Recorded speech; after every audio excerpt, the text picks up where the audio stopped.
The whispers filtered through the door, left ajar, an insidious current in the sterile air. My 3 children huddled in the hallway, passing my possessions as if I were already a ghost. The beach house should fetch at least $2 million in this market. Daniel's voice, sharp as a ledger entry, cut through the quiet. My eldest, the financial advisor who measured every breath in portfolios and profit margins. What about Mom's jewelry? That sapphire set Dad gave her for their 30th anniversary must be worth something.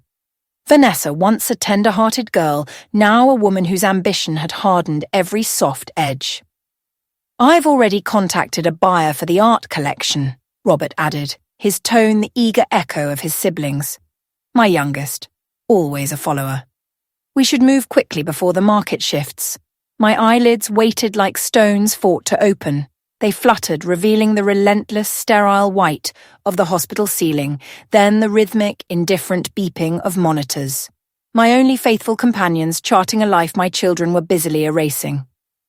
How long had it been? Days. Weeks. The last memory was the sudden crush in my chest, the world tilting as I reached for my reading glasses, then darkness. Now I was a motionless effigy, breath shallow as they divided my past, while machines confirmed I still had a future they seemed desperate to liquidate. What about her personal things? Vanessa again, the question almost an afterthought. The photo albums, Dad's letters, storage unit, Daniel dismissed, a wave of his hand implied. We can sort through it later, or just toss it. Nobody wants that sentimental junk. Sentimental junk. 68 years. A lifetime of joy and sorrow, love and loss, reduced to trash by my own son. The realtor's meeting me at the beach house tomorrow, Robert announced, oblivious to the knife twisting in my gut. She thinks we can close by the end of the month if we price it aggressively. The beach house, my sanctuary. The place where Richard and I had watched sunsets paint the sky for decades before cancer stole him 5 years ago. Where my grandchildren had built castles from sand and chased the tide. The place that held secrets vast and deep my children knew nothing about. A nurse, a blur of efficient blue, entered the room, her presence a sudden shift in the predatory quiet. She checked the monitors, her gaze flicking towards the open door. Your children still here, Mrs. Sullivan? Should I tell them you're showing signs of improvement? I managed the barest shake of my head, a tremor so slight it might have been imagined. The nurse leaned closer, her voice a low murmur. You can hear them, can't you? Planning already. She adjusted my IV, her touch surprisingly gentle. Happens more often than you'd think. Families get ahead of themselves. Ahead of themselves. A polite euphemism for vultures, circling, too impatient to wait for my last breath before tearing apart my life. Your vitals are stronger today, the nurse continued, tapping on her tablet. Dr. Patel will be pleased. He said you were a fighter from the start. A fighter? The word resonated, a distant echo from a past I had almost forgotten. A fighter when Richard got sick, when money was tight, when I made impossible choices no one ever saw. When had my children forgotten that? The door swung fully open and Daniel stepped in, momentarily startled to find the nurse beside my bed. Any change? He asked, his voice instantly morphing into the performance of the concerned son. Your mother's condition is stabilizing, the nurse replied, her tone neutral. These things take time, but there are positive signs. Daniel nodded solemnly, playing his part. We're just discussing some practical matters. Mum was never good with finances or planning. Dad always handled everything. The lie slid from his lips, smooth as silk. Richard, my beloved Richard, had been the dreamer. I had been the steady hand, the one who juggled budgets, who made a $1 stretch into 2 through lean years. I understand, the nurse said, though a flicker in her eyes suggested she didn't. Just remember, stroke recovery can be unpredictable. Many patients regain more function than initially expected. Of course, Daniel replied, a subtle tightening around his eyes betraying his disappointment. We're just being prepared. Mum would want that. No.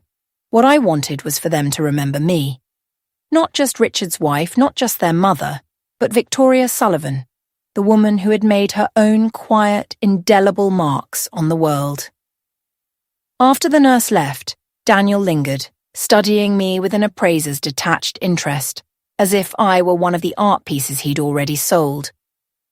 "We're taking care of everything, Mom," he said, perhaps noticing a faint flutter of my eyelids. "You don't need to worry about a thing." My tongue felt heavy, useless. I wanted to scream, to lash out, to grab his expensive tie and pull him close enough to see the life still burning in my eyes. But I lay silent, a prisoner in my failing body. He patted my hand, an awkward, perfunctory gesture. "The beach house, your condo, all the financial loose ends. We're handling it all, just like Dad would have wanted. Just like Richard would have wanted. Richard, who had made me promise that some things were sacred, that some promises transcended even family. If only Daniel knew. Daniel left then, rejoining his siblings in the hall. Their voices, now distant, faded into the corridor as they debated what furniture was worth keeping and what should be discarded. Alone in the hushed room, I felt a pain deeper than any physical ailment, a searing betrayal that cut to the bone. My children couldn't even wait until I was cold before erasing me from my own life. I closed my eyes, conserving what little strength remained, focusing on the image of the beach house. I needed to warn someone, to protect what wasn't mine to lose, what wasn't theirs to sell. My fingers twitched almost imperceptibly against the white hospital sheet. The nurse had called me a fighter. She had no idea how right she was. That night, as the moonlight filtered through the Venetian blinds, casting skeletal prison bars across my bed, I made a decision. I would not rage against their betrayal. I would not succumb to hurt or disappointment. I would teach them a lesson they would never forget. 3 days later, as feeling gradually returned to my left side and words began to form, haltingly, on my lips, I heard Vanessa in the hallway, her phone pressed to her ear. "Yes, we're proceeding with the sale," she was saying. "The paperwork's already being processed. No, there's no recovery expected. The doctors say even if she wakes up, she'll never be the same." A lie. Dr. Patel had just that morning praised my remarkable progress, assuring me that therapy could restore most of my function. "The beach house closes next week," Vanessa continued, her voice cool, efficient. "Daniel's handling Mom's accounts. Yes, we're being smart about it. Pre-inheritance planning, the attorney called it." Pre-inheritance planning. A clinical term for theft, plain and simple. I closed my eyes, feigning sleep as she entered the room. I wasn't ready yet. I needed more strength, more time to formulate my response. But time was running out for the beach house, for the silent promise I had made years ago, a promise my children knew nothing about. The next morning, when my physical therapist, Jenny, gently prompted me to try speaking, I focused every ounce of my will, every atom of my rage, on shaping one critical sentence. "I need to make a call." Jenny paused, her hand mid-stretch on my arm, surprise flickering across her face. These were my first coherent words since the stroke. "Mrs. Sullivan, that's wonderful progress," she exclaimed, her smile warm. "Who would you like to call?" I swallowed hard, my throat dry from disuse. "My lawyer." Jenny's eyebrows rose slightly. "Your lawyer, not your children." I managed a small, deliberate shake of my head. "Lawyer. Important. I understand." Something in her expression told me she did. Perhaps she too had overheard my children's hushed conversations. "Let me check with Dr. Patel about phone use, and we'll make it happen." 2 hours later, after Dr. Patel had examined me and expressed his pleased surprise at my improvement, Jenny returned with a hospital phone. "Your doctor approved a short call," she announced, positioning the handset against my ear. "Do you remember the number?" I did. I had memorized Harold Winter's number decades ago when he'd first helped Richard and me draft our wills. My fingers still refused to cooperate, so Jenny painstakingly entered each digit as I recited them, breath by ragged breath. Harold answered on the third ring. Winter's Legal Associates. Harold, my voice was a rasp, barely a whisper. Victoria Sullivan. A pause. Victoria? My God, I heard you were unresponsive. Are you all right? His voice, familiar and kind, was laced with genuine concern. Stroke, I confirmed, each word an effort. Getting better. Need help. Emergency. Of course, anything, he replied immediately. His voice softened further. I've known you and Richard for 30 years. Whatever you need. Beach house, I whispered, each syllable a mountain to climb. My children selling it. The Malibu property. Harold's concern deepened. I see. This is serious. They don't know, I continued, pausing to gather strength between words. Need to stop them. Important. Call this number. Slowly, I recited a sequence of digits, a number Harold would never find in my official records. I'll handle it immediately, Harold assured me. And Victoria, do you want me to inform your children of your improvement? I considered this carefully. If they knew I was regaining speech and mobility, they might accelerate their plans, moving even faster to dispossess me. No, let me surprise them. I could almost hear Harold smile through the phone. Understood. I'll visit tomorrow with some papers for you. Rest now. When Jenny took the phone away, I closed my eyes, exhaustion washing over me. The effort of speaking had drained what little energy I had, but a small, fierce sense of triumph burned in my chest.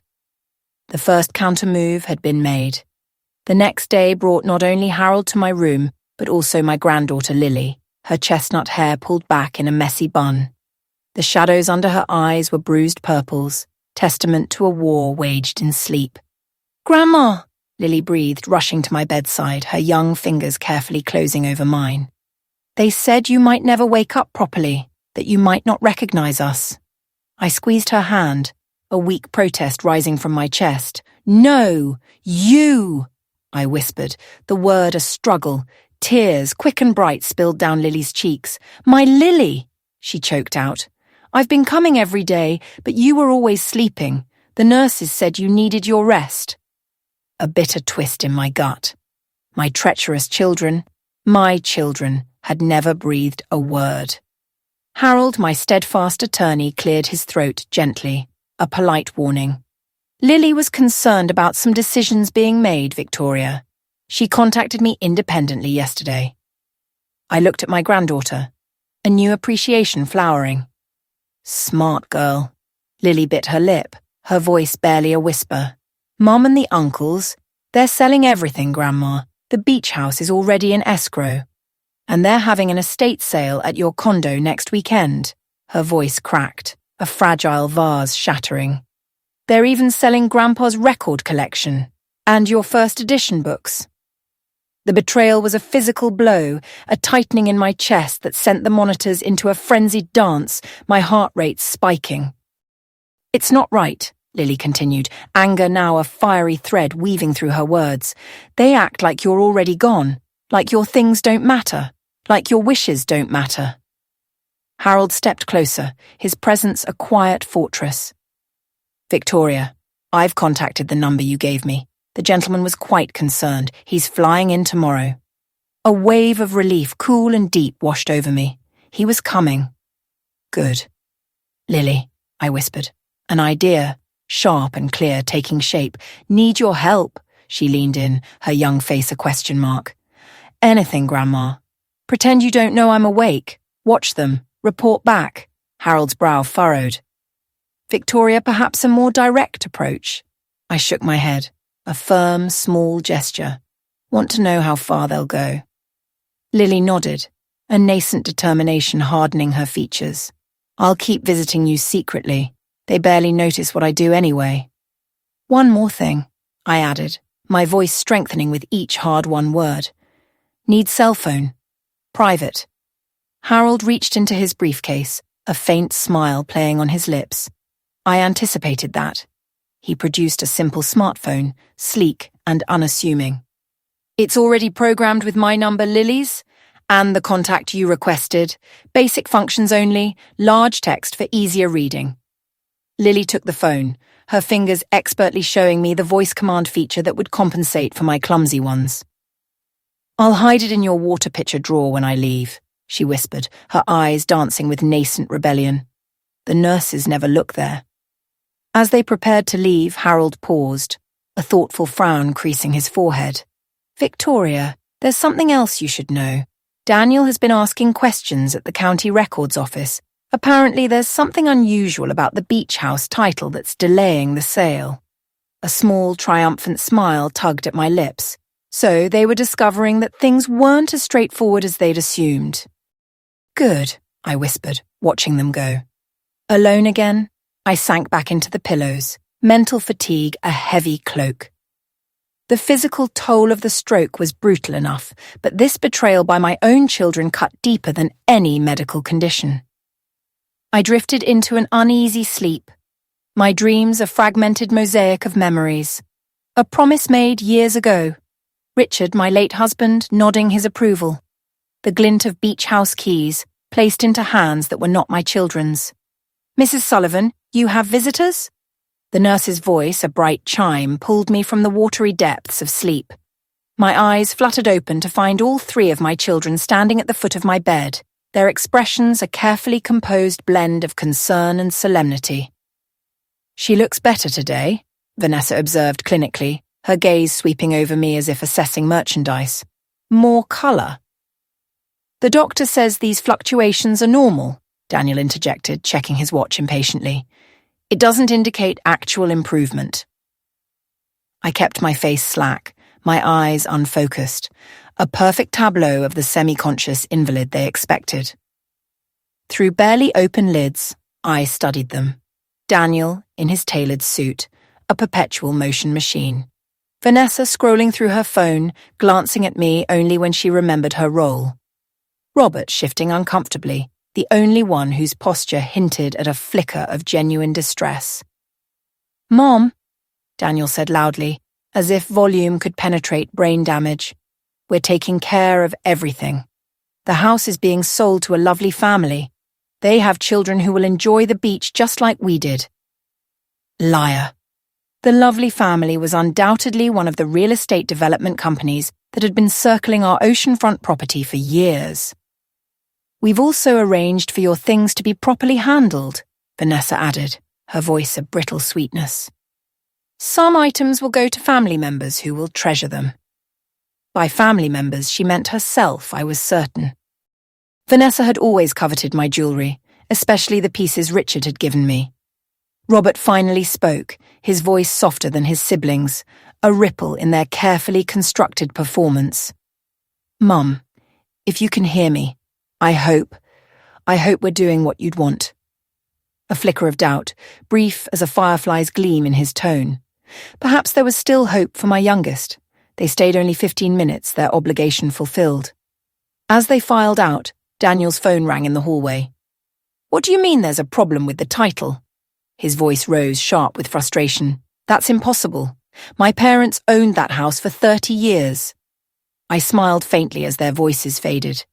The wheels of justice, slow as they might be, were beginning to turn. The next morning, a text message bloomed on my hidden phone. "Arrived in LA, meeting with Harold first. Will come to hospital this afternoon. Stay strong. David." David.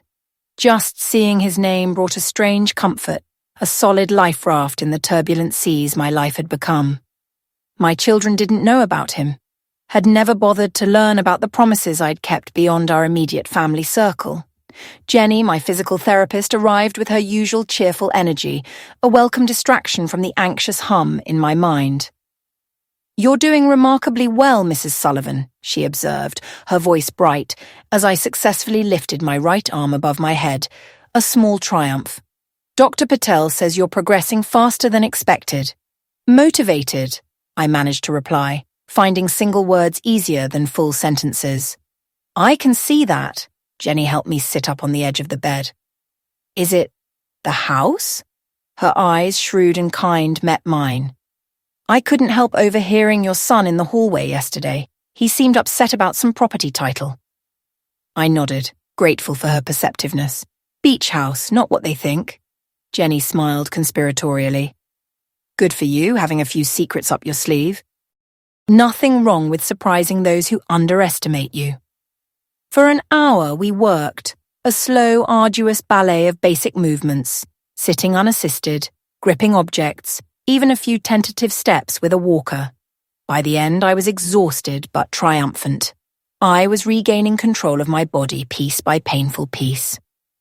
After lunch, Lily's text popped up. Mom and Uncle Daniel having emergency meeting with their lawyer. Something about complications with the title search. Uncle Robert looking worried. Update later. I smiled at the screen.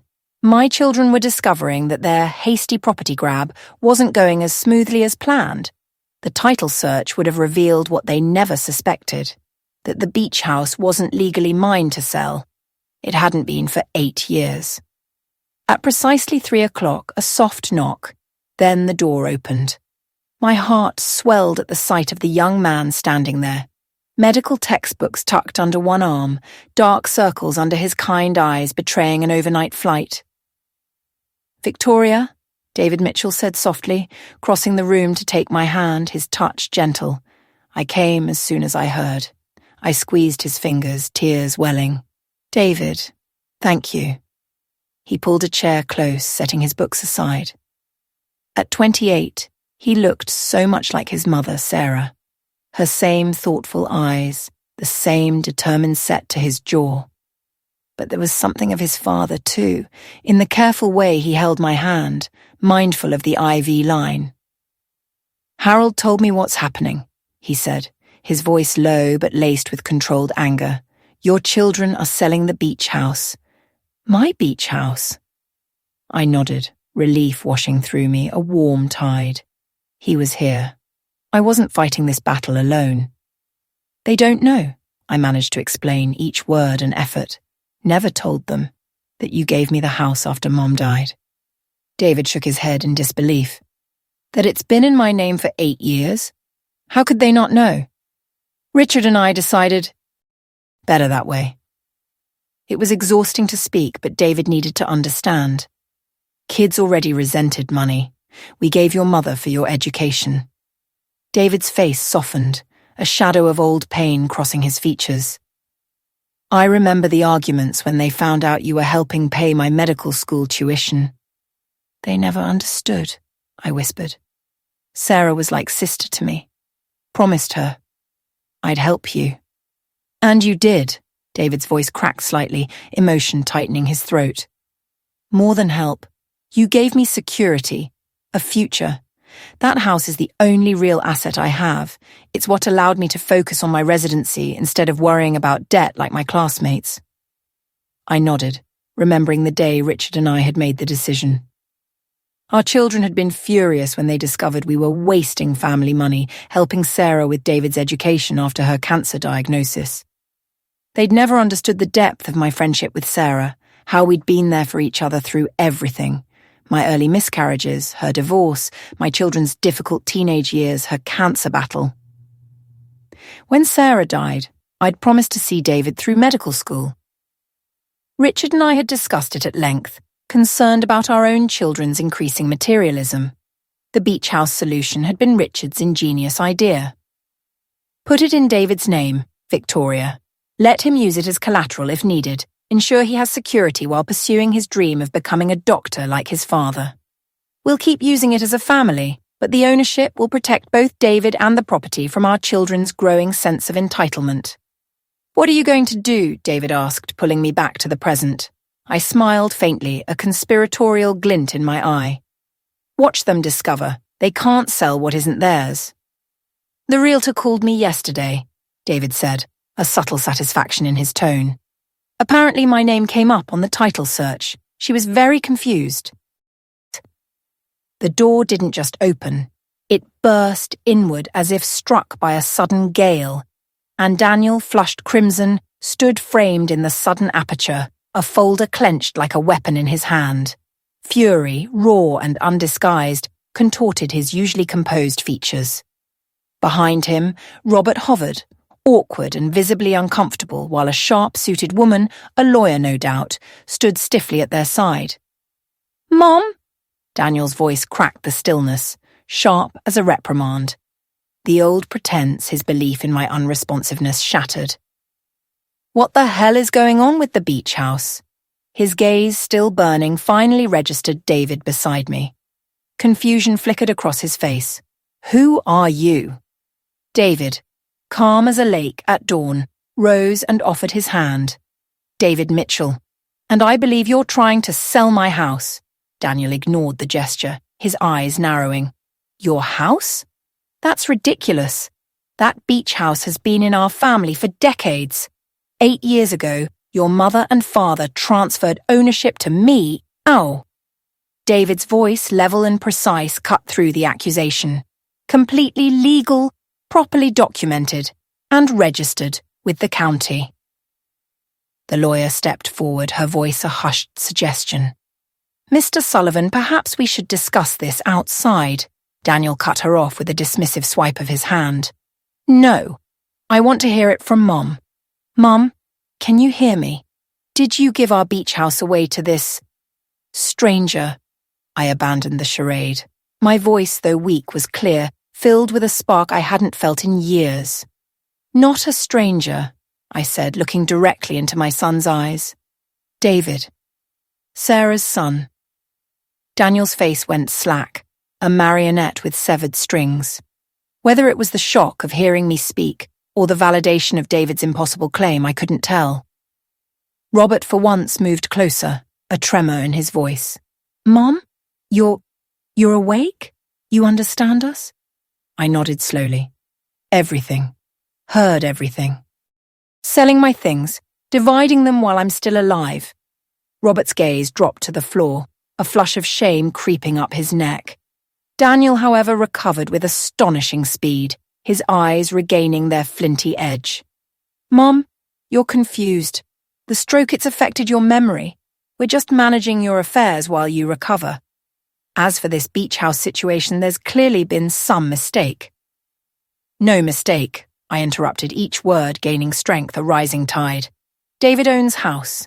My decision. Richard's decision. 8 years ago." The lawyer cleared her throat, a small, apologetic sound. "I've reviewed the documentation, Mr. Sullivan. The title transfer appears completely legitimate. Your mother and father transferred ownership to Mr. Mitchell in 2017, retaining lifetime usage rights." Daniel's face twisted, a mask of pure rage. "This is absurd. Why would they give our family vacation home to some charity case?" David stiffened, but his composure held. "I'm hardly a charity case, Mr. Sullivan. I'm a surgical resident at Massachusetts General, and your parents had their reasons, which they were kind enough to share with me, if not with you." Daniel's jaw clenched. "Get out. This is a family matter." "Actually," David replied, his voice still even, "since it concerns my property, I believe I have every right to be here." The standoff hung in the sterile air, thick with unspoken threats, until Dr. Patel arrived, her brow furrowed at the tableau. "What's going on here?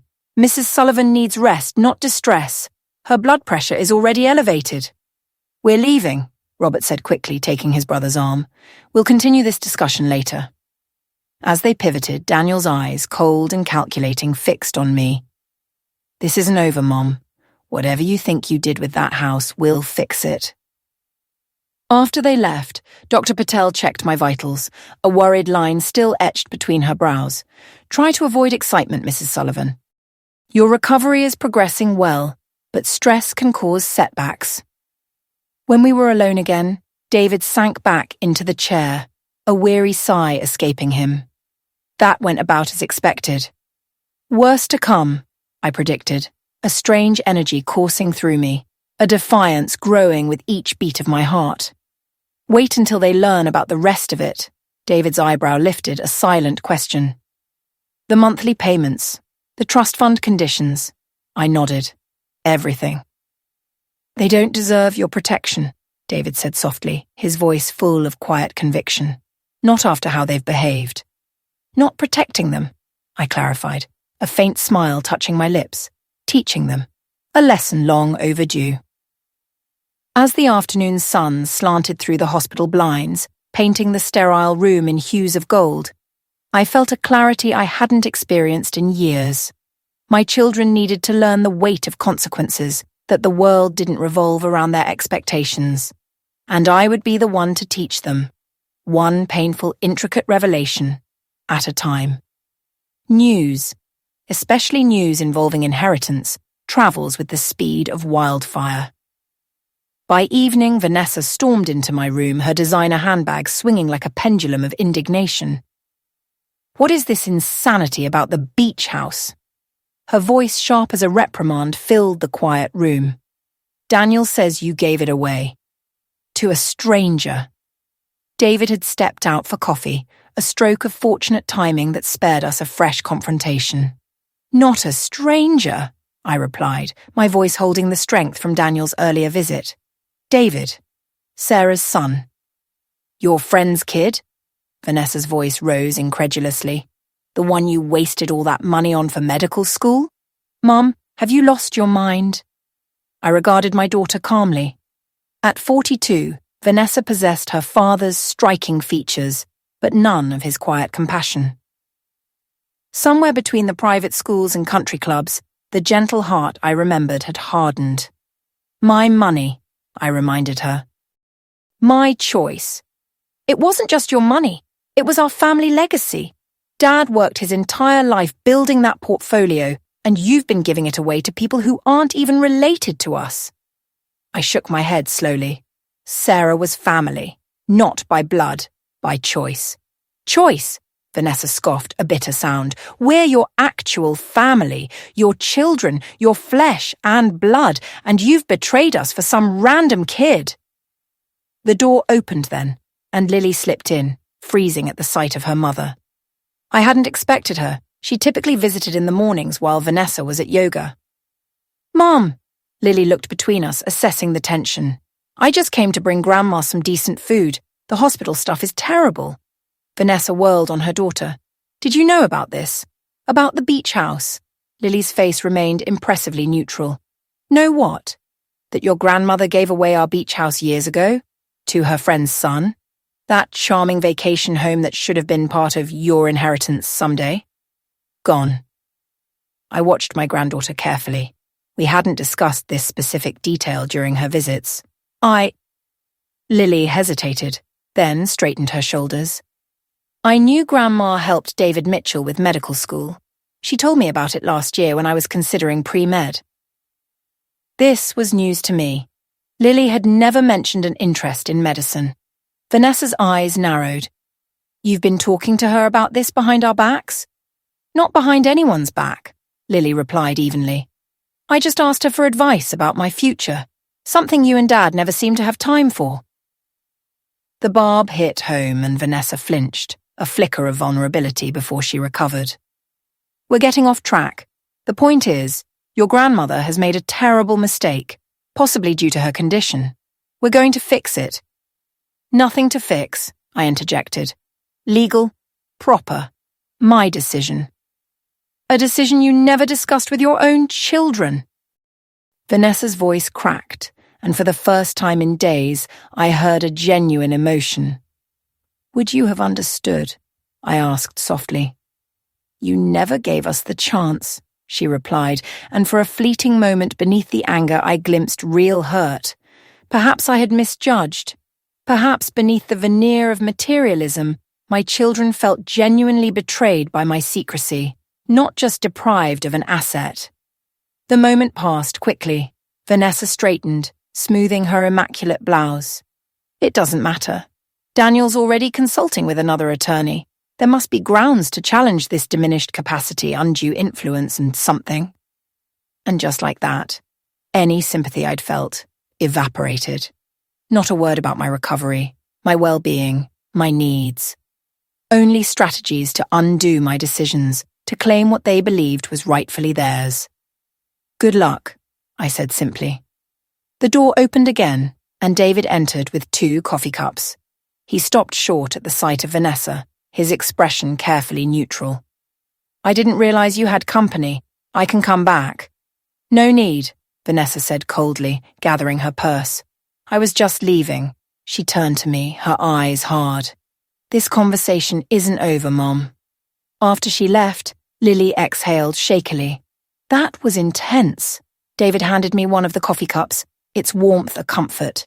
Your mother, I presume, he asked Lily. She nodded.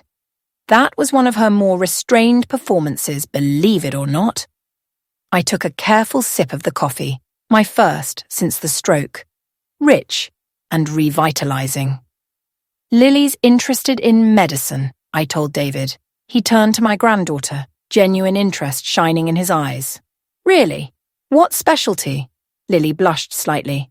I'm just exploring options, but possibly pediatrics or geriatrics. I like working with people who actually need help.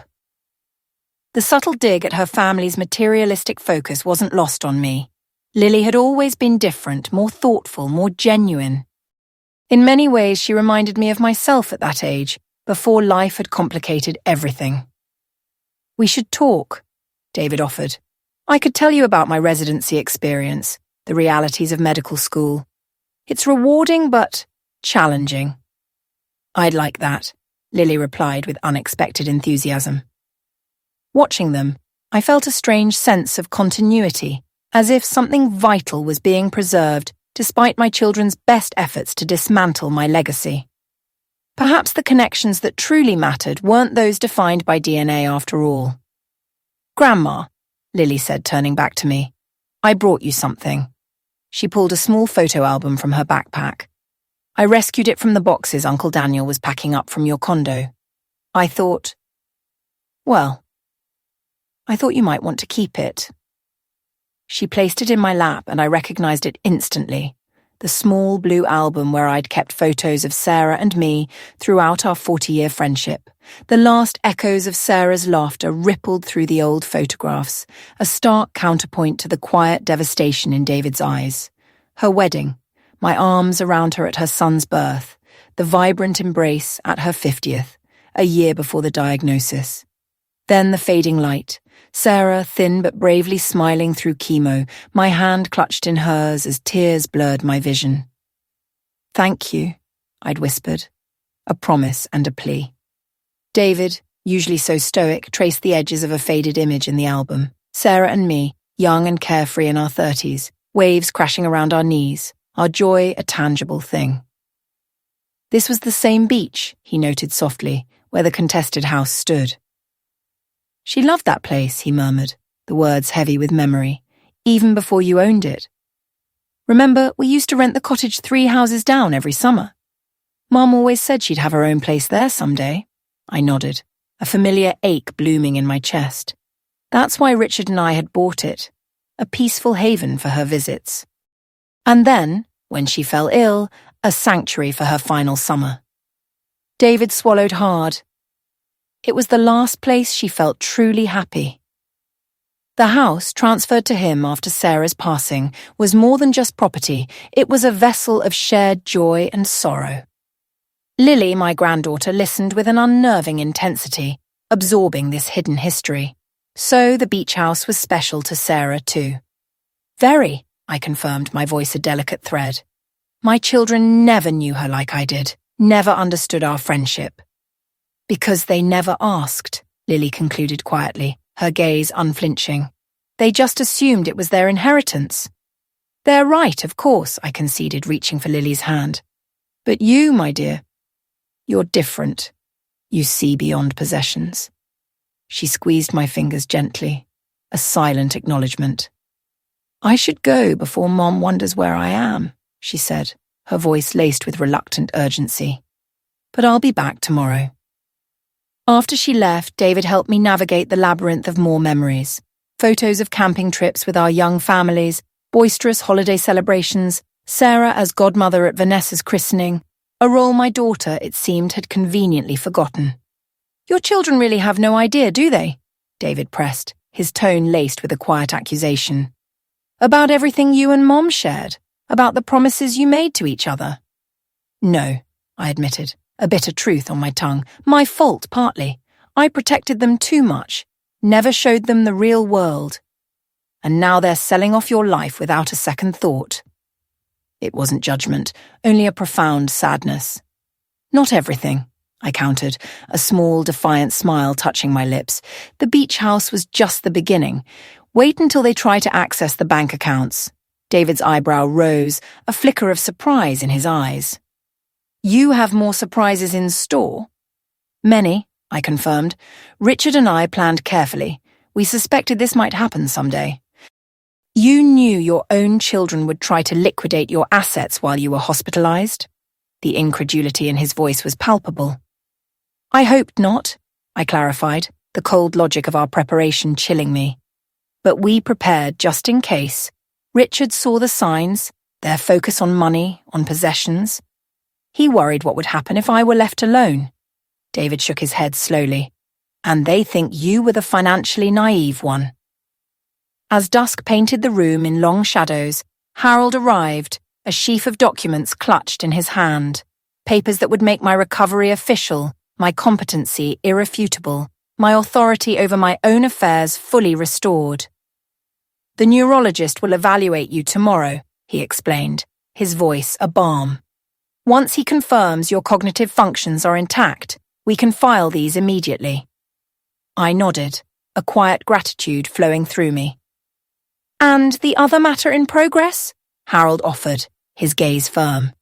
"The funds are secure. Your children cannot access them without the proper documentation, which only you possess." "Good." I settled back against the pillows, exhaustion a heavy cloak, but a fierce determination burning bright. Let them sell what they could. Each piece a stepping stone closer to the truth. Harold patted my hand gently. "Rest now, Victoria. The pieces are in motion." That night, drifting between wakefulness and sleep, I thought of Richard, of the profound conversations we'd shared during his final months. He'd worried about our children's values, about the true legacy we would leave. We'd agreed that real inheritance wasn't measured in property or bank accounts, but in lessons learned, in wisdom gained. Our children had missed those lessons. Perhaps, in my own imperfect way, I could still teach them. Even if the education came through loss rather than love. Saturday morning dawned bright and clear, a perfect Southern California day, usually a catalyst for joy. But as I sat in the wheelchair by my hospital window, a leaden weight pressed against my chest, unrelated to my physical recovery. Today was the estate sale. Today, strangers would pick through my possessions, haggle over prices, walking away with pieces of my life clutched in their hands. "Are you sure you want to do this?" David asked, his hand resting gently on my shoulder. "It's not too late to stop it." I shook my head firmly. "I need to see. I need to know." Dr. Patel had cleared me for a brief outing, 4 hours at most, with David, a trained medical professional, as my escort. My children knew nothing of this clearance, nothing of my planned visit to the very sale they had orchestrated. "Your blood pressure, Victoria," David cautioned. "I'll be fine," I assured him, my words clearer now, therapy steadily mending the ragged edges of my speech. "Just observe. No confrontation. Not yet." He didn't look convinced, but nodded. "Harold will meet us there, and Lily knows we're coming." The hospital discharge was surprisingly simple. Within 30 minutes, I was settled in David's rental car, a soft pillow supporting my weaker side, heading toward the coastal condo that had been my home since Richard's death. As we approached my neighborhood, the signs screamed first. Neon posters with black arrows, "Estate sale, everything must go," in garish lettering, like the liquidation of a failing business. Like my life was being cleared out for inventory. "Vulgar," I murmured, a chill crawling up my spine. David's hands tightened on the steering wheel. "We don't have to do this." "Yes," I insisted, "we do." He parked a block away, avoiding the cluster of cars that already lined my street. As he helped me into the wheelchair, a woman emerged from my building, carrying Richard's antique chess set, the one his father had given him, destined for his first grandchild. I swallowed hard, forcing down the wave of grief that threatened to engulf me. David wheeled me slowly toward the condo, where a small crowd had gathered in the lobby, strangers clutching coffee cups and numbered tickets waiting for entry. Estate sale vultures, I'd always called them, the regulars who knew the best items would go first. We joined the line, David pulling my sun hat lower over my face. No one gave us a second glance, just another elderly woman in a wheelchair, perhaps searching for a bargain. When our number was called, we entered the elevator. As the doors opened on the 12th floor, the sounds hit me first. Voices, haggling, drawers opening and closing, the rustle of people examining items that were not theirs. Then the sight. My front door standing open, strangers wandering freely through rooms that had been my private sanctuary. And in the center of it all, Vanessa and Daniel, clipboards in hand, overseeing the dismantling of my life with chilling precision. "Price check on the silver service," someone called out. $800 for the set, Daniel replied without hesitation. "But we'll take $7 if you're buying today." $700 for the Georgian silver, a family heirloom for 4 generations, destined for Robert's children. A middle-aged woman held up my cream cashmere sweater. "How much for this?" $40, Vanessa answered, barely glancing up from her clipboard. "All clothing is as marked." My favourite sweater, a last Christmas gift from Richard, now reduced to a price tag in a stranger's hand. David squeezed my shoulder gently. "We can leave," he whispered. I shook my head, forcing myself to breathe evenly. This was why I had come, to witness, to remember, to fuel the resolve that would carry me through what was to come. We moved through the crowded rooms, unnoticed in the general bustle. In my bedroom, a woman tried on my jewellery, holding earrings to her reflection in my vanity mirror. In Richard's study, now emptied of his books, a man measured his antique desk for transport. It was in the living room that we finally encountered Lily. She stood guard over a small stack of photo albums and personal papers, her eyes widening when she saw us, but she quickly composed herself, offering the slightest nod of acknowledgement. "These items aren't for sale," she was explaining firmly to an insistent customer. "Family historical documents." "But everything has a price," the woman argued. "What if I gave you $100 for the lot?" "Not for sale at any price," Lily repeated, her tone brooking no argument. A surge of pride warmed me for my granddaughter's quiet strength. "What's the hold-up here?" Daniel approached, frowning. "This lady wants to buy Grandma's personal papers and photos," Lily explained. "I told her they're not for sale." Daniel sighed impatiently. "Lily, we discussed this. Anything we're keeping has already been removed. Everything else goes." "These are her private journals," Lily protested, her voice cracking. "Her letters from Grandpa during the war, her parents' naturalization papers. You can't just sell these to strangers." "Fine," Daniel conceded, irritation clear in his voice. "Put them in my car. But everything else is priced to move." He turned to the customer. "We have some lovely first editions in the den that might interest you instead." As Daniel led the woman away, Lily finally met my gaze, mouthing, "Follow me," before collecting her precious cargo and heading toward the kitchen. In the relative privacy of the empty pantry, she set down the stack and embraced me carefully. "Grandma, I can't believe you're here." "I'm managing," I assured her, my voice a little steadier. "I needed to see with my own eyes."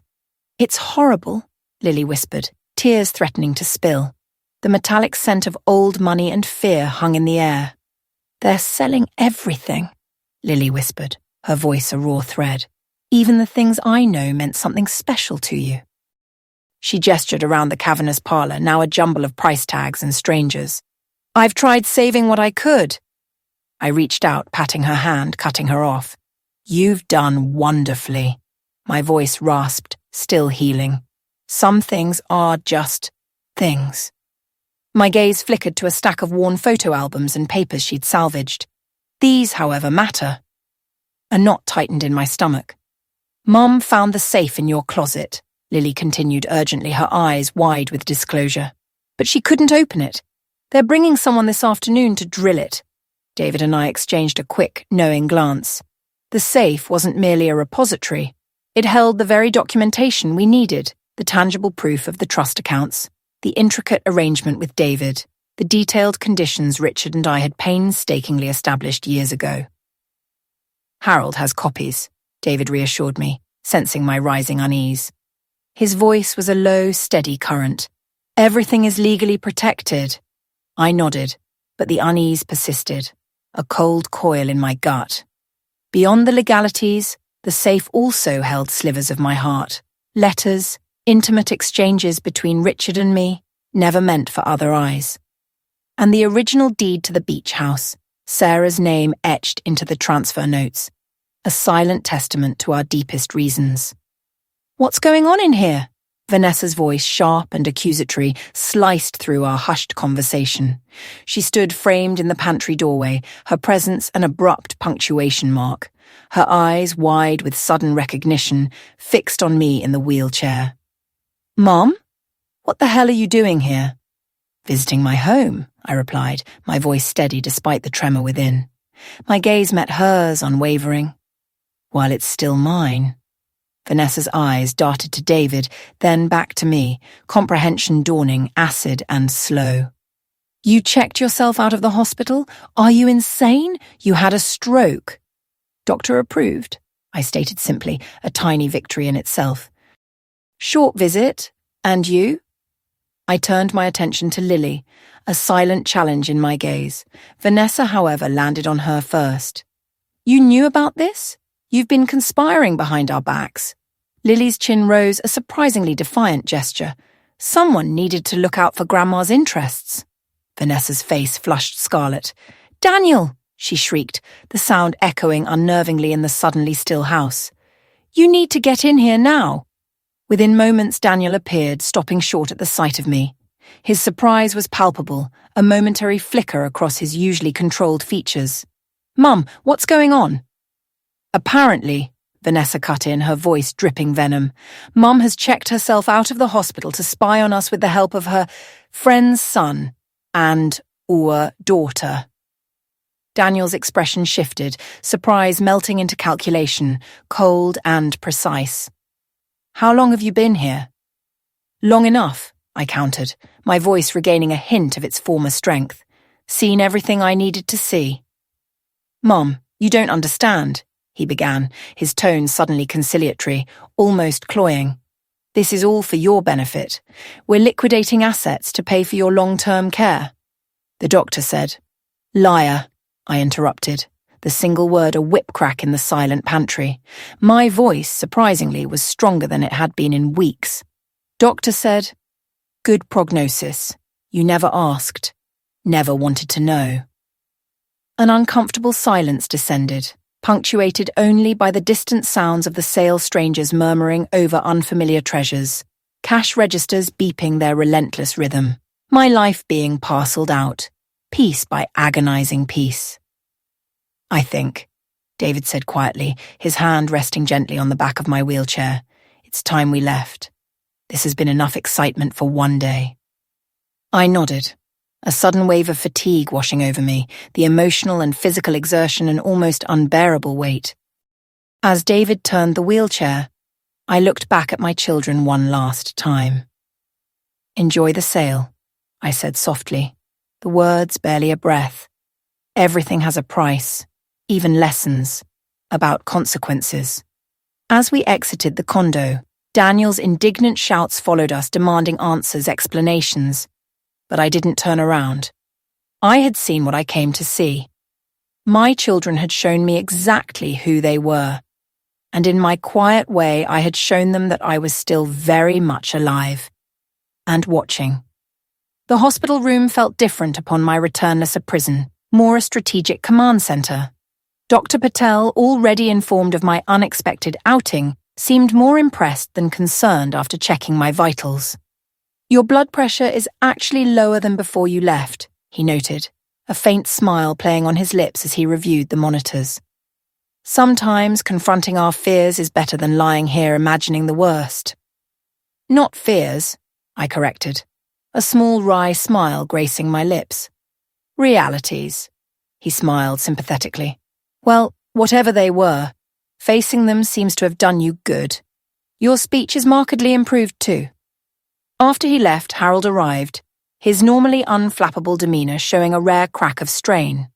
"They've opened the safe," he announced without preamble, his news hanging heavy in the air. I had anticipated it, yet a cold ripple still traced its way down my spine. "About an hour ago, a locksmith drilled it open. Daniel has the contents." David, who had just stepped out for coffee, re-entered, hearing the last of Harold's words. "All of it. The trust documents, the letters." Harold nodded grimly. "Everything. He called me immediately, demanding an explanation. He's on his way here now." I closed my eyes for a brief moment, centering myself against the coming storm. Good. Time for truth. "Victoria," Harold cautioned, his voice low with concern. "He's extremely agitated. Perhaps we should postpone this confrontation until you're stronger." "No more postponing," I said, my voice firm, resolute. "No more secrets." We didn't have long to wait. Less than 20 minutes later, the door burst open. Daniel stood framed in the doorway, a thick folder clutched in his hand, his face flushed with a barely contained fury. Robert trailed behind him, looking utterly uncomfortable. A shadow of himself. "What the hell is this?" Daniel demanded, waving the folder like a weapon. "Some kind of trust that gives half your estate to this outsider, conditions that we have to fulfill to receive our inheritance. Were you planning to tell us any of this before we embarrassed ourselves trying to sell property that apparently isn't even ours?" I regarded my eldest son calmly. Sitting would be better. Long conversation. He remained standing, vibrating with indignation, but Robert, with a quiet sigh of relief, sank into a chair by the window. "I don't need to sit," Daniel snapped, his voice sharp and brittle. "I need explanations.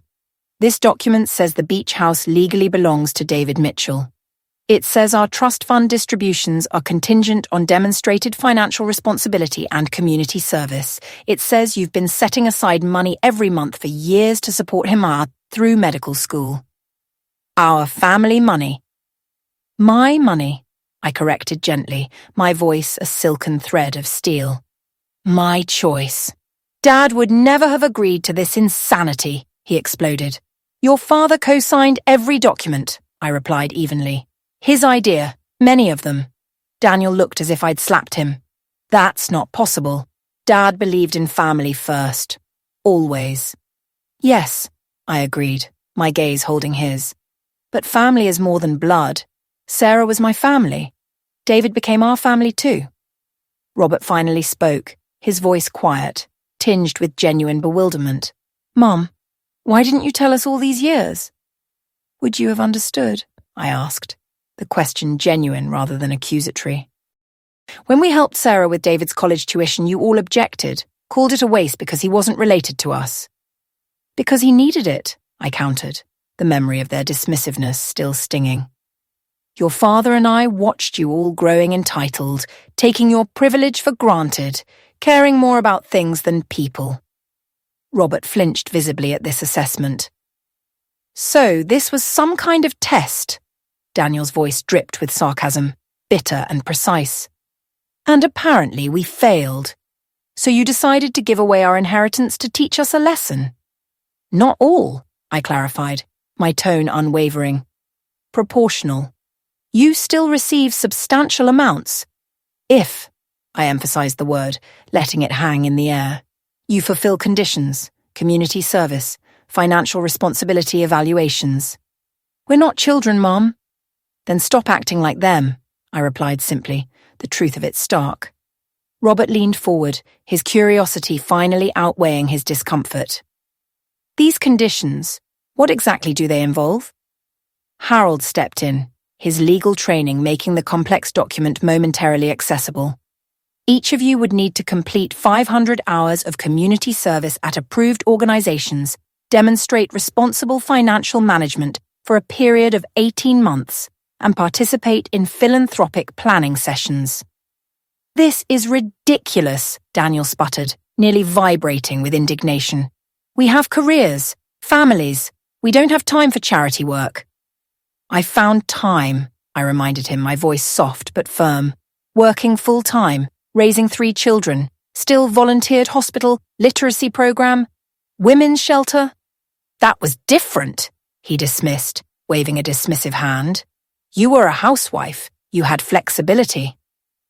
I felt, rather than saw, David stiffen behind me, but he maintained his professional composure. Daniel, Harold interjected, his legal voice cutting through the rising tension, calm and authoritative.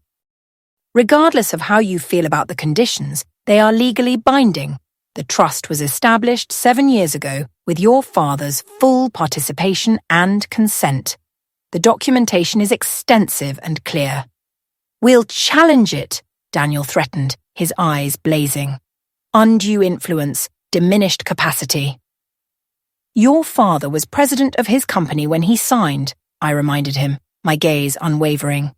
And I was on 3 boards. Good luck proving diminished capacity. Robert ran a hand through his hair, a gesture so uncannily like his father's that my heart clenched with a pang of memory. What about the monthly payments to David? Those are still ongoing? I nodded. Until his residency completes. 2 more years. Why? Robert asked, and unlike Daniel's harsh demand, his question seemed genuinely confused, tinged with a raw vulnerability.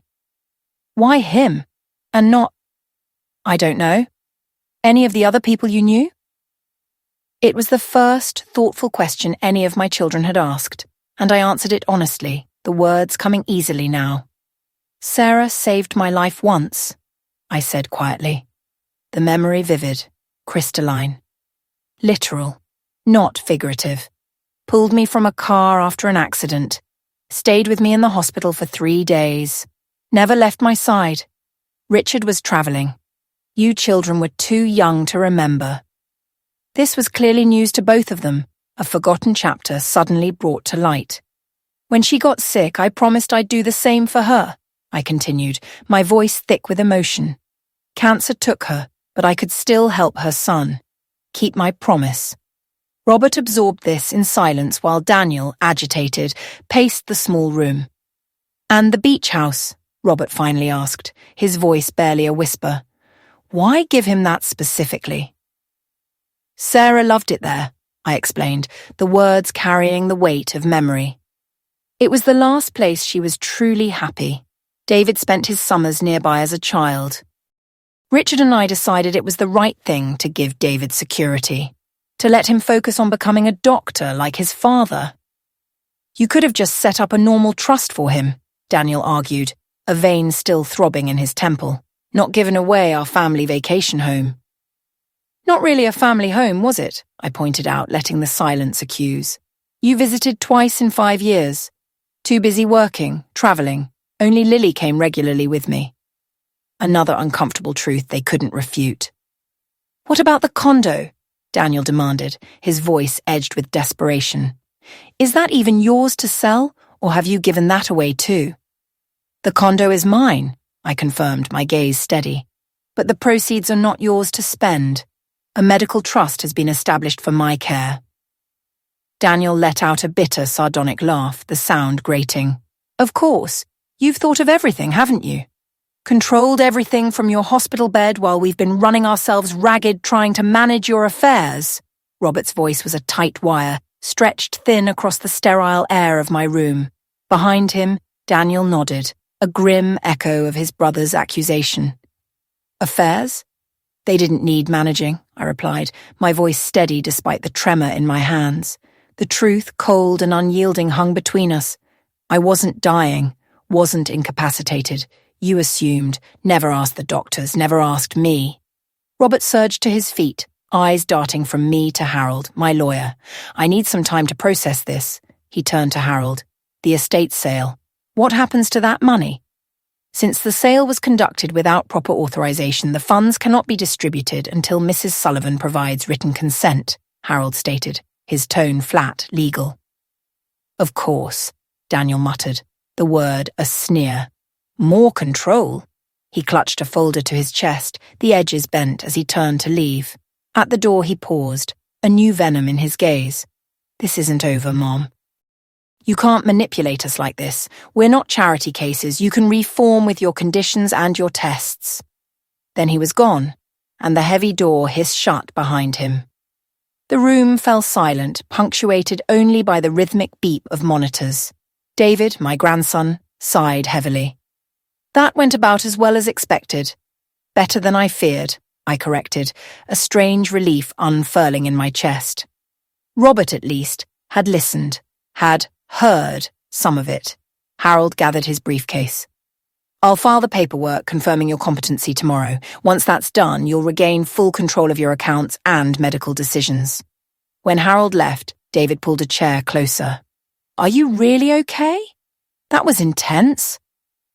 I nodded, the unexpected relief still humming beneath my skin. The truth was out. No more pretense. He gently reminded me, "They're still selling your things." "Just things," I replied, surprised by how little it mattered. I squeezed his hand. "What's important is preserved. Sarah would be so proud of you." His eyes shimmered, unshed tears betraying his carefully composed exterior. "I hope so. I'm trying to live up to her example. And yours." As evening painted the hospital window in hues of violet and grey, my mind drifted not to what I had lost, but to what had been revealed. The true character of my children, the quiet strength of my grandson, the fulfillment of a promise made long ago. The beach house was safe. David's future was secure. And my children, caught in the harsh light of their assumptions, now faced a choice that would expose what they truly valued. Sunday dawned with a peculiar sense of anticipation. I was finishing my morning physical therapy, Jenny, my therapist, guiding my arm through reluctant motions, when Robert appeared in the doorway. Alone. He held a small potted orchid. "Mum," he greeted, hovering uncertainly, "is this a good time?" "Perfect," I said, gesturing to the chair. Jenny offered a warm smile.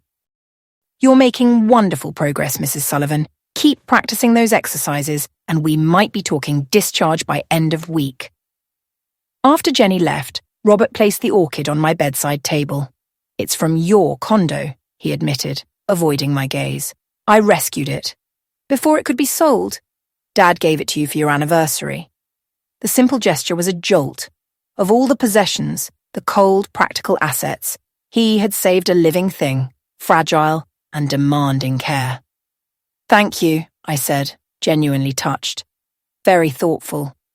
He sat, looking less like the sharp-suited man who had confronted me and more like the boy who used to bring me dandelions. "Mum, I've been thinking about everything you said yesterday. About Sarah, about David, about the conditions in the trust."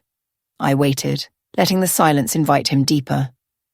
"I looked up some old family photos last night," he continued, eyes finding the orchid. "Found one from my 10th birthday. Sarah was there, helping you serve cake. I'd completely forgotten she was part of those moments." "She was always there," I confirmed softly, "for every important day. When you broke your arm, she drove us to the emergency room. When Vanessa had chickenpox, she stayed nights helping me care for all of you." Robert nodded slowly, a ghost of memory in his eyes. "I don't remember much of that. I guess kids don't notice the adults who make their lives possible." "Natural enough for children," I agreed. "But adults should grow beyond that." He winced, a gentle barb finding its mark. "I'm trying to understand, Mom. The beach house, the trust conditions, all of it. Daniel's furious, talking about lawyers and challenges. Vanessa's not speaking to anyone. But I keep thinking about what you said, that we never even asked about your prognosis. And you're right, we just assumed the worst and started distributing your life." His honesty was stark, and admissions of complicity that felt both painful and vital. "Why?" I asked, the single word a scalpel. "Why assume I was done?" Robert looked down at his hands, twisting them. "I don't know. It's terrible to say out loud. I think it was easier to think of you as already gone, to not have to face what we were doing." His vulnerability was startling, a fragile bridge between us. "The trust conditions," he went on, a faint hope in his voice. 500 hours of community service. That's what, 12 weeks full-time, or a year of weekends. "Approximately," I confirmed. Not impossible. No, he conceded, a flicker of resolve in his eyes. Not impossible at all. He hesitated, then blurted, I called the community centre near my house this morning. They need help with their literacy programme. I signed up for orientation next Saturday. Tears pricked my eyes. Robert. I'm not saying I agree with everything, he quickly added, seeing my emotion. The beach house still feels like it should have been discussed with us, but the conditions? Maybe Dad and you were right. Maybe we have lost sight of certain values. Privilege is easy to take for granted, I murmured, my voice thick with emotion. Your father and I worked so hard to give you opportunities, but perhaps we made it too easy. Daniel doesn't see it that way, Robert warned, the previous tension returning. He's convinced you've been manipulated by David, by Harold, by anyone except your own judgment. He's determined to break the trust. His choice, I replied, my voice firm despite the ache in my chest. Consequences also his. We talked for nearly an hour, a conversation deeper and more genuine than any we'd shared in years. He asked about Sarah, about our friendship, about the promises we'd made. For the first time, he seemed truly interested in my life, not just as an extension of his own childhood. As he prepared to leave, he hesitated again. Mom, there's something else you should know. Daniel found some papers in your safe. Investment records, account numbers. He's been making calls trying to access those funds. My heart sank. Without authorization? Robert nodded, uncomfortable. He's convinced himself it's for your benefit, for your care, but using my money without permission is theft, I finished for him, the words sharp. Even from one's mother. I told him as much, Robert admitted, looking away. That's partly why he's not speaking to me either. The moment he left, I called Harold. My lawyer's response was swift. Additional security measures on all accounts, notifications to financial institutions, acceleration of the competency filing. It will be handled by end of business tomorrow, Harold assured me. He won't be able to access anything. I sat in the quiet of my room, contemplating the widening fissures in my family. Daniel desperate to seize control. Vanessa retreating into silent resentment. Robert hesitantly reaching toward understanding. In the afternoon, Lily arrived with David, both carrying coffee cups and expressions that suggested news. Grandma, Lily began immediately. Uncle Daniel came to our house this morning. He tried to convince Mom that you're being manipulated by David, that he's after your money. And Vanessa's response? I asked, a knot of dread tightening in my stomach. She actually defended you, Lily said, sounding surprised herself. She told him that whatever your reasons, they were your choice, and that selling your things while you were hospitalized was wrong, even if they thought it was for your benefit. This was unexpected. Vanessa of all people drawing a line.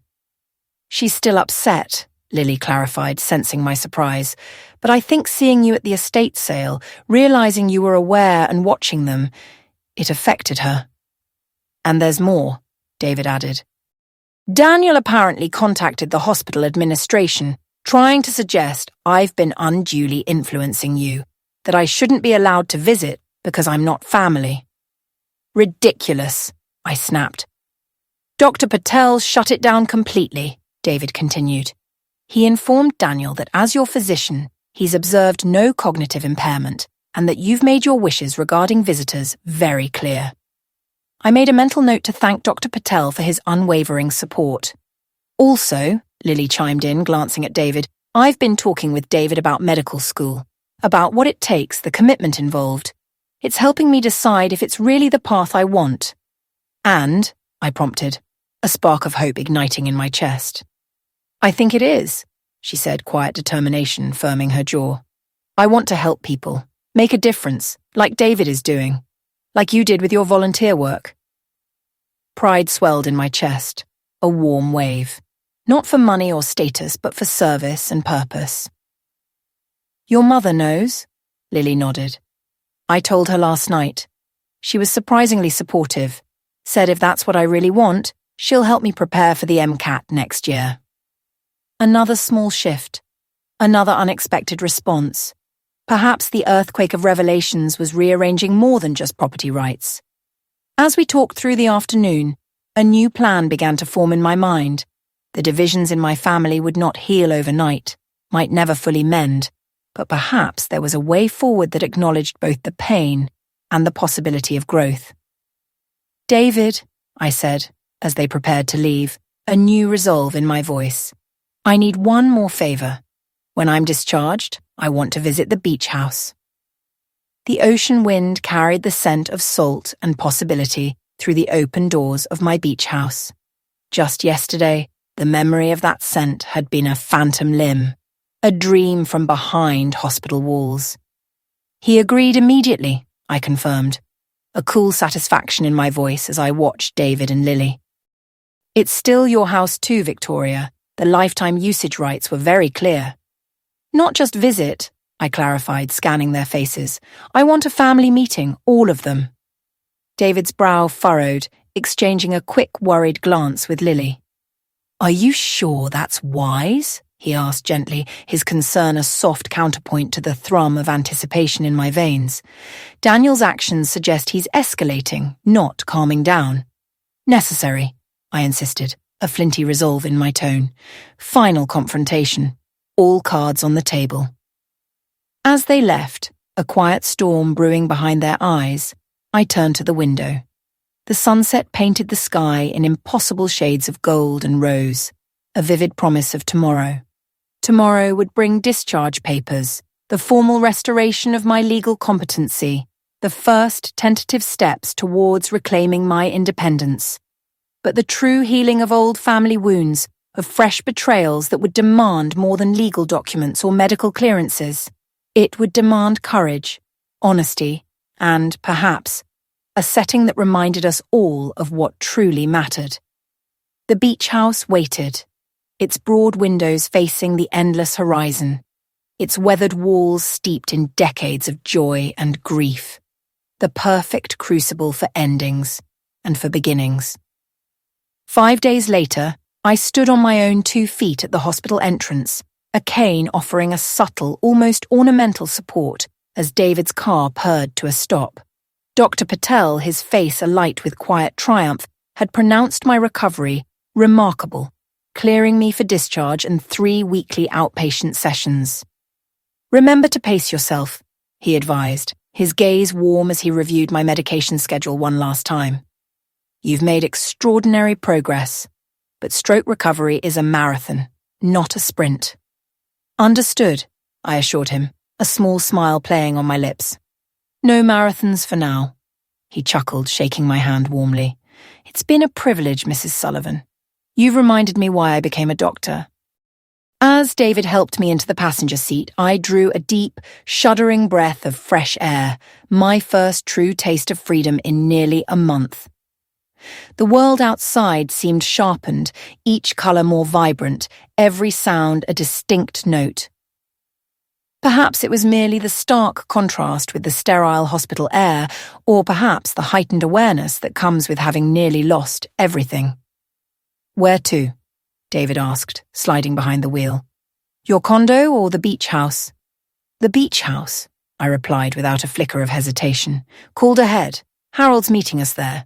Lily, too." "And your children," he probed carefully. "Invited all 3. Don't know who will come." The drive to Malibu stretched for nearly an hour through the languid midday traffic. I watched the familiar landscape roll past, a silent film of homes and hurried lives, marveling at its uncanny sameness, yet feeling how profoundly I had changed. The stroke had not merely reshaped my body, it had wrenched my perspective, sharpening priorities I hadn't truly examined in years. As we turned onto the coastal highway, the ocean burst into view, an endless shimmering blue stretching to the horizon, waves crashing like a ceaseless rhythm against rocky shores. I felt my shoulders sag, the tension I hadn't even realized I carried slowly dissolving into the sea breeze. "I forget sometimes," David murmured, his eyes on me, "how beautiful it is here. Boston has its charms, but this..." He gestured to the panoramic vista, a wide, sweeping arc of ocean and sky. Why Sarah loved it. A healing place, I agreed. We rounded the final curve, and there it stood, the beach house. 2 stories of weathered cedar and glass, perched defiantly on the bluff, its wide deck a welcoming arm extended towards the sea. So many memories lived within those walls. Richard teaching the children chess on rainy afternoons, Sarah and I sharing wine and secrets on that very deck as the sun bled into the ocean, Lily's tiny hands moulding sandcastles on the private beach below. Now, in the circular drive, 3 cars waited. Harold's sensible sedan, Lily's compact, and to my surprise, both Robert's imposing SUV and Vanessa's sleek luxury coupe. Only Daniel's vehicle was missing. All but one, I murmured, a faint echo of old sadness. David nodded, his gaze gentle. Are you ready for this? As I'll ever be. He helped me from the car, guiding me up the worn wooden steps to the deck. The front door stood open, the sea breeze carrying a discordant chorus of voices from within, some tense, others striving for conciliation. Lily spotted us first, rushing forward, her embrace careful yet fierce. Grandma, you look so much better. Feel better, I assured her, squeezing her hand. The others turned at our entrance. Harold offered a concise nod. Robert stood awkwardly by the fireplace while Vanessa, to my utter astonishment, approached, offering a stiff but seemingly genuine kiss on my cheek. You should have told us you were being discharged today, she said, her tone more concerned than accusatory. We would have helped. I needed to do this my way, I explained. On my terms. Yes, Vanessa replied, an unexpected flicker of insight in her eyes. I'm beginning to understand that about you. I moved slowly to my favourite armchair by the picture window, settling into its familiar embrace.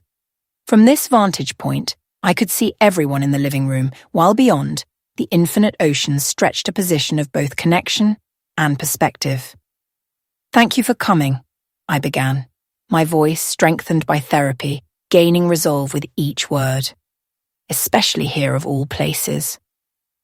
Daniel refused, Robert stated bluntly, his voice cutting through the quiet.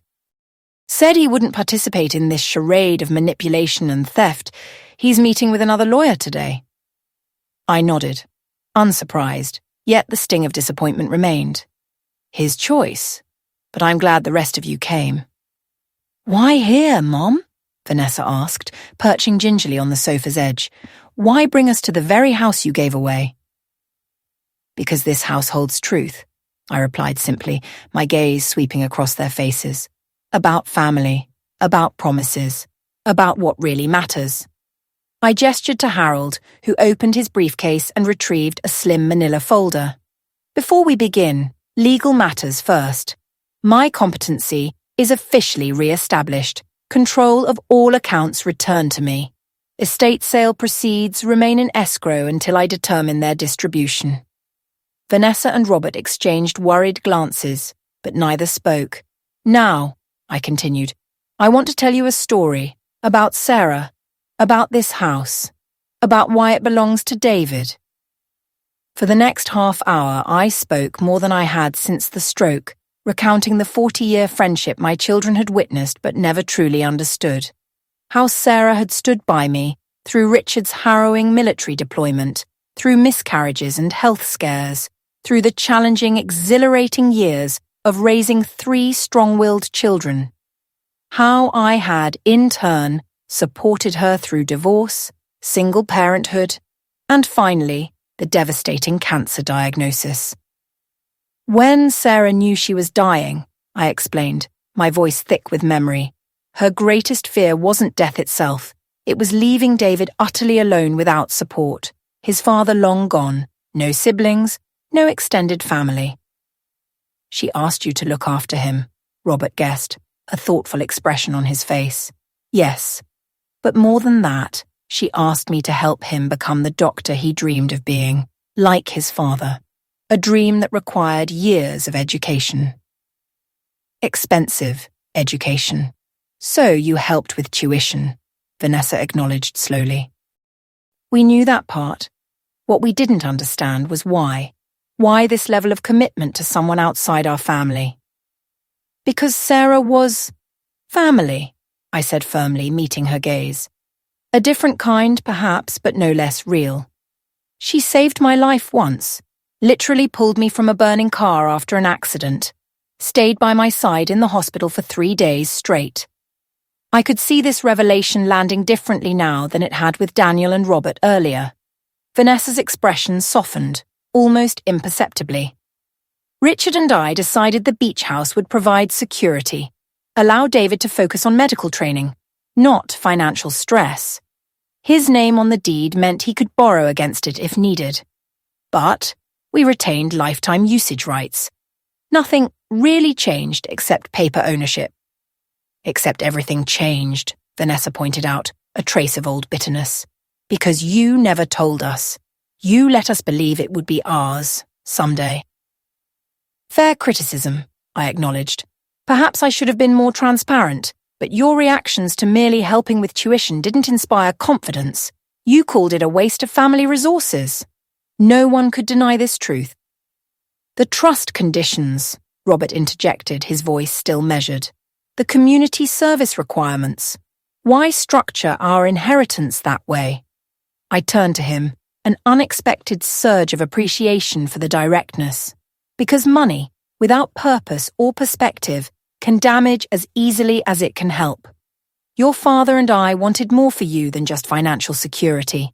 We wanted you to experience giving back, to find meaning beyond possessions.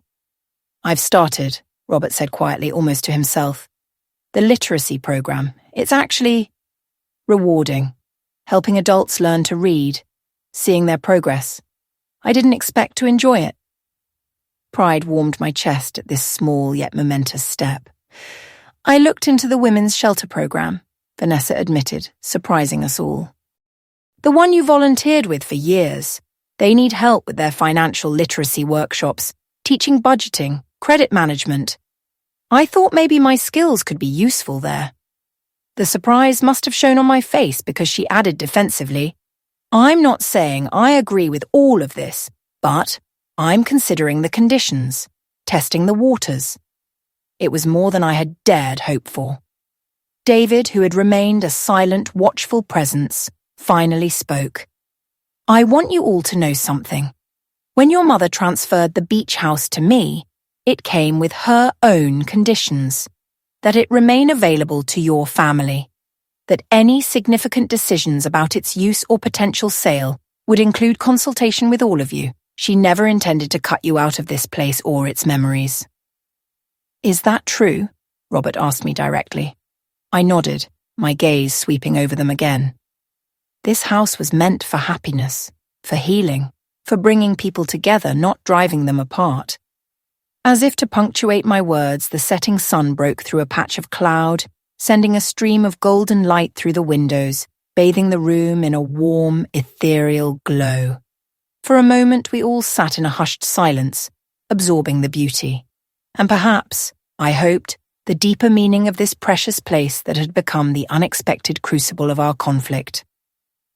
I miss Dad, Vanessa said suddenly, her voice uncharacteristically vulnerable, a raw thread of emotion cutting through the quiet. Being here, I can almost feel him, his presence. Me too, Robert agreed softly. He would be so proud of you both, I told them, my own voice thickened with emotion, for being here, for listening, for trying to understand. The moment of connection was fragile, but undeniably real. The waves crashed against the shore, a steady drumbeat against the tentative bridge forming between us. Daniel's absence still a raw wound, but a flicker of something new, a fragile hope. Then, the shriek of tires on gravel. We watched from the windows as Daniel's luxury sedan fishtailed into the circular drive, his movements jerky, a storm gathering in his posture as he slammed the door and marched towards the house. This should be interesting, Vanessa murmured, straightening, every inch the warrior preparing for battle. My grip tightened on the head of my cane. Let him speak. Hear him out. He burst through the open doorway, his usually impeccable suit disheveled, eyes darting, finally locking on mine with the precision of a predator. "Well, isn't this cozy?" Daniel's voice was a coiled spring, tight with controlled fury. "The whole family at our beach house." "Oh, wait. Not our beach house anymore. Mum gave it away. To a stranger." "Daniel," Robert began, a calming hand already in the air, "if you'd just listen." "I've heard enough," Daniel snapped, cutting him off. "While all of you have been sitting here getting manipulated, I've been doing actual research." He brandished a folder, an echo of Harold's, its contents a veiled threat. "Found some very interesting things about the timing of this property transfer." He advanced, a looming shadow over my seated form. "The beach house was transferred to David Mitchell 8 years ago, just months after Dad's first cancer diagnosis. Convenient timing, wouldn't you say, when he was vulnerable, when you both knew he might not survive." A cold silence descended. Even Vanessa's composure faltered, a flicker of shock in her eyes. "That's enough," David said quietly, stepping forward, a wall between Daniel and me. "You're upset, I understand, but that crosses a line." "Stay out of this," Daniel's voice cracked. "You're the beneficiary of all this manipulation. Of course you'd defend it." I raised a hand, stopping any further protests. "Let him finish. Say your piece, Daniel." My calm acceptance seemed to throw him, a momentary glitch in his rage, but he quickly recovered. "The trust conditions, the property transfer, all of it happened when Dad was sick, when he wasn't thinking clearly, when you were making decisions for both of you. The lawyer I spoke with today says we have grounds to challenge everything, based on Dad's diminished capacity at the time." Harold stirred from his corner, his voice precise but firm. "That would be extremely difficult to prove given the extensive documentation and multiple witnesses to Richard's competency at the time of signing." "We'll see about that," Daniel retorted, his eyes flashing. "And there's more. I've been going through financial records. Mom has been sending money to David monthly for years. Thousands of dollars, diverted from our family's resources." "My resources," I corrected softly, holding his gaze. "My choice." "Dad would never have approved," Daniel insisted, the words a hammer blow. "Not of giving away a family property, not of these ridiculous conditions on our inheritance." I studied my eldest son. The tight line of his jaw, the defensive tension in his shoulders, the unwavering conviction in his eyes. In so many ways, he was a mirror of Richard and myself at his age, stubborn, righteous, blind to anything beyond his own perspective. "Sit down, Daniel," I said, my voice shockingly strong and steady, cutting through the tension. "There's something you need to see." He hesitated, then, with a grunt of grudging submission, took a seat across from me, as far from David as possible. I nodded to Harold, who, with an almost imperceptible movement, produced a sealed envelope from his briefcase and handed it to me. "I was saving this for a last resort," Harold murmured. "Hoped we wouldn't need it." With slightly trembling fingers, I broke the seal and retrieved a DVD, gleaming in its clear case. "Richard made this 6 months before he died, asked me to keep it unless absolutely necessary." "What is it?" Robert asked, leaning forward. "Your father." "Speaking directly to you about all of this?" Daniel scoffed, a quick, dismissive sound. "Convenient. Another fabrication to support your story." "Let's watch it," Vanessa suggested, her voice neutral, a peacemaker. "If it's Dad, we'll know." Harold set up his laptop on the coffee table, the small whir of the disk mechanism filling the silence. After a moment of loading, Richard's face appeared on the screen, thinner than in his healthy days, but his eyes clear, alert, sitting in his familiar study. "Hello, children," he began, his voice so familiar, so vivid, filling the room, and I felt a fresh pang of loss. "If you're watching this, it means your mother has felt it necessary to share some difficult truths with you. I had hoped this recording would never be needed, that you would accept her decisions with grace and understanding. But knowing you as I do," a wry smile touched his lips, "I suspected you might need to hear this directly from me." Daniel leaned forward despite himself, eyes fixed on his father's image, a silent, unwilling captive. "First, let me be absolutely clear," Richard continued, his voice steady. "Every decision regarding our estate planning, the beach house transfer to David Mitchell, the trust conditions, all of it was done with my full knowledge, participation, and enthusiastic support. In fact, many of these ideas were mine originally." He shifted in his chair, his expression deepening, growing more serious. "I've watched with increasing concern as you've grown into adulthood. You've achieved professional success, financial stability, all the things your mother and I hoped for you. But somewhere along the way, something essential seems to have been lost. The values we tried to instill, compassion, generosity, perspective, have been overshadowed by materialism and entitlement." Daniel's face flushed, but he remained utterly silent, transfixed. "The beach house decision came after much thought. Sarah Mitchell was family to us in all but blood. So when she faced her own cancer battle, your mother and I promised to see David through his education.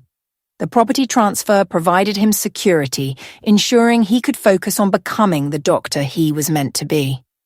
It was the right thing to do, both practically and morally." Richard leaned closer to the camera, his gaze piercing. "As for the trust conditions, consider them a final lesson from your father. Money without purpose destroys more lives than it enhances. I've seen it happen throughout my career, inherited wealth without responsibility or perspective, leading to emptiness and dysfunction. I want better for all of you." His expression softened, the hard lines around his eyes easing. "I love you all more than you can know. This isn't punishment, it's protection. The greatest gift I can give you isn't financial security, but the opportunity to discover what truly matters. Your mother has honored my wishes perfectly. Any anger you feel should be directed at me, not her." The recording ended with Richard's gentle smile, frozen on the screen for a moment before fading to black, leaving behind a silence so profound it seemed to absorb all sound. Only the distant murmur of waves against the shore remained. Daniel stood abruptly, turning his back to the room, walking to the window.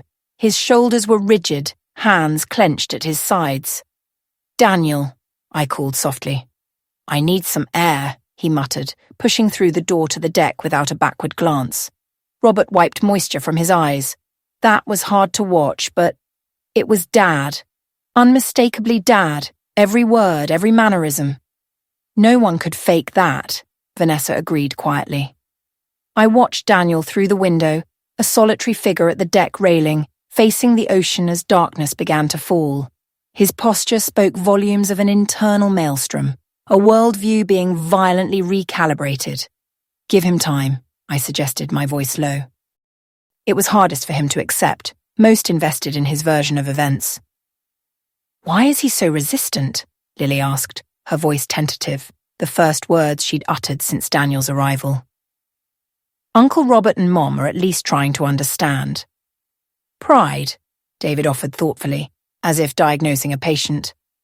"Sometimes the person who reacts most strongly is the one who recognizes themselves most clearly in the criticism."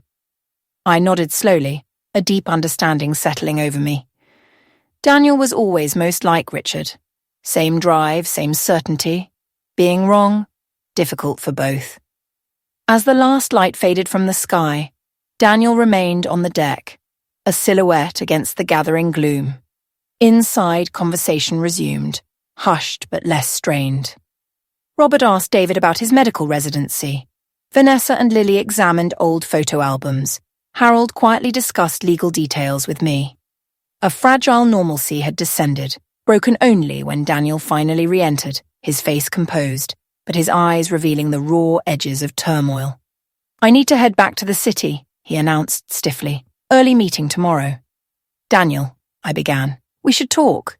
"Not now, Mom," he interrupted, but without the earlier hostility. "I need time to think." It wasn't acceptance, but it wasn't outright rejection either. Something had shifted, however subtly. As he prepared to leave, he paused by David's chair. "For what it's worth," Daniel said, his voice surprisingly soft, "my father was a good judge of character. If he approved of you, there must be substance there." It wasn't an apology, but from Daniel, it was a significant concession. After he left, the atmosphere lightened noticeably. Vanessa suggested ordering dinner, and to my surprise, everyone agreed to stay. As night fully claimed the sky, the beach house lights glowed warmly against the darkness, voices and occasional laughter spilling from its windows. Not quite the family harmony of years past, but something healing nonetheless. Later, as David helped me to the master bedroom Richard and I had shared for so many summers, I felt a profound sense of accomplishment, not victory. There were no winners or losers in this family reckoning, but progress. Progress towards something true and necessary. "Do you think he'll come around?" David asked, turning down the bed with the practiced efficiency of a doctor. The rhythmic sigh of the waves below was an eternal comfort, a counterpoint to the quiet storm that had raged for so long. Daniel eventually had replied, on his own terms, in his own time. "If he pursues legal challenges," I murmured into the space, a slight smile touching my lips. "Then we face that too." Family was a knot, complicated and often painful. Healing, I knew, was a winding path, not a straight line. Settling deeper into the pillows, my thoughts drifted to Richard, to Sarah, to promises kept, and the harsh, beautiful lessons learned. The beach house, steadfast on the bluff, had borne witness to our triumphs and our deepest faults. It wasn't perfect, but its reality, its truth, had made it a sanctuary. 6 months had unfurled with the steady rhythm of the changing seasons. My body, once a foreign landscape, slowly reclaimed itself. Physical therapy, twice a week, rebuilt strength. My speech, once fragmented, was almost whole again. The cane, a constant companion in the early days, now leaned forgotten in a corner. The beach house became my refuge, its quiet, salt-laced air far more conducive to mending than the clamour of my city condo. Life, in its stubborn way, found new patterns. Robert, my son, visited most weekends, his children's laughter echoing through rooms that had once known only silence. They rediscovered the beach, a generational echo of their father's own childhood. Vanessa, my daughter, arrived less frequently but with a growing ease, sometimes staying overnight. Our conversations, once confined to polite surfaces, began to delve into something warmer, something akin to genuine connection. Daniel, however, remained a distant figure, a presence felt mostly through curt emails and the occasional stilted phone call. He had dropped his legal challenges. Multiple attorneys had confirmed the ironclad solidity of our estate planning, leaving him no room to maneuver. A truce, brittle but functional, had settled between us. No warmth, but no longer outright hostility. And then there was Lily, my granddaughter, a steady light.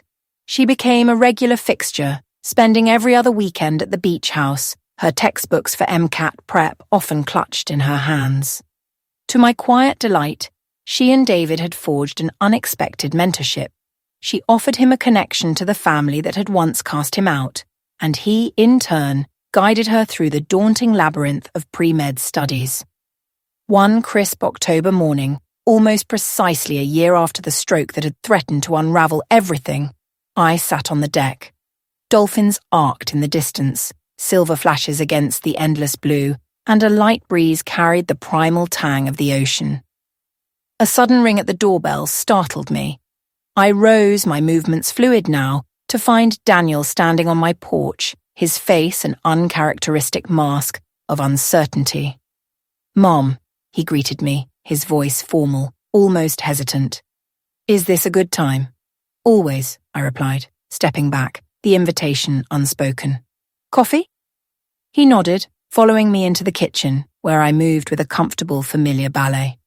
Preparing 2 mugs, we carried them out to the deck in silence, settling into adjacent chairs, our gazes drawn to the vast, undulating ocean. "You're looking well," he observed after a stretched moment, his voice softer now, almost back to normal. "Better than normal," I corrected gently, a small smile playing on my lips. "Stronger, in many ways."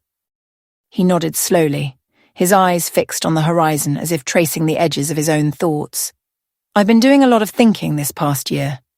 About Dad, about the trust conditions, about my reaction to everything." I waited, letting the silence expand, giving him the space to navigate his own tangled emotions. "I started the community service hours," he said at last, the words a quiet confession, "at a financial literacy program for low-income families, teaching budgeting, investment basics, retirement planning." Surprise and a profound, unexpected pleasure bloomed in my chest. "That's wonderful, Daniel." "It's not what I expected," he admitted, a rare flicker of vulnerability in his eyes.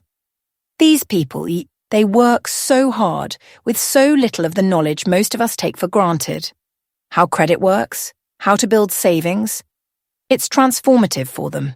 I'm seeing real changes in their lives." "Giving back changes the giver too," I observed, my voice soft. He nodded slowly, a quiet revelation settling on his features. Dad was right about perspective, about what matters. He turned to face me directly, his gaze steady. "I'm sorry, Mom, for how I behaved during your illness, for what we tried to do with your things. It was inexcusable." The apology sought for so long arrived simply, directly, in Daniel's own reserved way. "Forgiven," I replied, with equal directness. "Family. Imperfect. All of us." "I met David last week," he continued, startling me further. "Asked him to lunch. Wanted to know about his work, his plans for the future." A small, almost imperceptible nod. "And he's impressive. Dedicated. I can see why Dad approved of him." "Why you do." Coming from Daniel, this was praise indeed. "The beach house," he said, gesturing to our surroundings, to the home that had been the epicenter of so much contention. "I understand now why it belongs to him, what it represents." "Part of Sarah's legacy," I agreed, a warmth spreading through me. "And now part of ours too." We sat in comfortable silence, the rhythmic clang of pelicans diving for fish, a soothing backdrop to the fragile peace that had settled between us. A wound, perhaps, not entirely closed, but significantly healed. "I have news," Daniel finally said, breaking the quiet. "Two pieces, actually." "Oh," I prompted, my heart quickening. "First, I've accepted a board position with the Financial Literacy Foundation. It means cutting back at the firm, but it feels right." I reached over, gently squeezing his hand, too moved for words. "Second," he continued, a soft, almost shy smile touching his lips, "Amanda and I are expecting a girl, due in February." Joy, pure and unbidden, bloomed in my chest. "Daniel, that's wonderful." "We're thinking of naming her Sarah, if that would be all right with you." Tears, hot and welcome, sprang to my eyes. "More than all right," I whispered. "Perfect." When he left that afternoon, our goodbye held none of the brittle tension that had marked so many of our recent interactions. Instead, there was a tentative warmth, a bridge being carefully, painstakingly rebuilt. 2 weeks later, on a crisp autumn day, I hosted a gathering at the beach house. This time, it wasn't just family. It was a purposeful expansion of our circle. David was there, of course, with Lily, Robert and his children, Vanessa, even Daniel with his wife. But scattered among them were members of the Financial Literacy Foundation, colleagues from David's hospital, students from Lily's pre-med program. As twilight began to paint the sky, I clinked my glass, the soft chime drawing everyone's attention. Conversations hushed, eyes turned toward me, expectant. "Thank you all for coming," I began, my voice clear and strong, carrying on the gentle ocean breeze. "This gathering marks something special." I met David's surprised gaze. We'd discussed the concept, but not the timing, nor the name. Today, we're officially launching the Sarah Mitchell Foundation for Medical Education. This foundation, I continued, a tremor of emotion in my voice, will provide scholarships for promising students pursuing medical careers with priority given to those who've lost parents or faced similar hardships. Initial funding comes from me, but I'm pleased to announce that all 3 of my children have chosen to contribute as well. I nodded to Daniel, Vanessa, and Robert, who each raised their glasses in acknowledgement, a quiet testament to a new understanding.